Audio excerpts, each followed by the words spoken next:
ఏపీలో red book రాజ్యాంగం నడుస్తోందని తీవ్ర కోపంలో వైఎస్ జగన్. మరి దీనిపై ఈరోజు వీడియో చూసే ముందు ఈ వీడియో మరో 10 మందికి వెళ్ళాలి అంటే మీరు చేసే ఒక లైక్ నాకు ఎంతో అవసరం. ప్లీజ్ ఫ్రెండ్స్, ఒక లైక్ చేసి మన ఛానల్ ని సబ్స్క్రైబ్ చేసుకుంటారని ఆశిస్తున్నాను.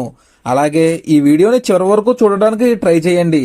అప్పుడే నేను ఏం చెబుతున్నానో మీకు కంప్లీట్ ఇన్ఫర్మేషన్ తెలుస్తుంది. ఇంకా ఏమాత్రం లేట్ చేయకుండా వీడియోలోకి వెళ్దాం. వైసీపీ అధినేత మాజీ ముఖ్యమంత్రి YS Jagan Nellore tour AP రాజకీయాల్లో మరోసారి హాట్ టాపిక్ గా మారింది. ఈ పర్యటన సందర్భంగా ప్రసంగించిన జగన్ ఏపీలో రెడ్ బుక్ రాజ్యాంగం నడుస్తోందని, ఫలితంగా నేడు రాష్ట్రంలో పరిస్థితులు ఎమర్జెన్సీని తలపిస్తున్నాయని జగన్ అన్నారు. తాను తన పార్టీ వాళ్లను పరామర్శించడానికి వస్తే తప్పేంటని ప్రశ్నించిన ఆయన తన పర్యటన నేపథ్యంలో ఆంక్షలు విధించడం విడ్డూరంగా ఉందని అన్నారు.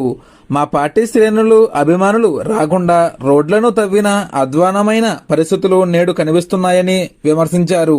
ఏపీలో రెడ్ బుక్ రాజ్యాంగం నడుస్తోందని వైసీపీ అధినేత వైఎస్ జగన్ ఆరోపించారు.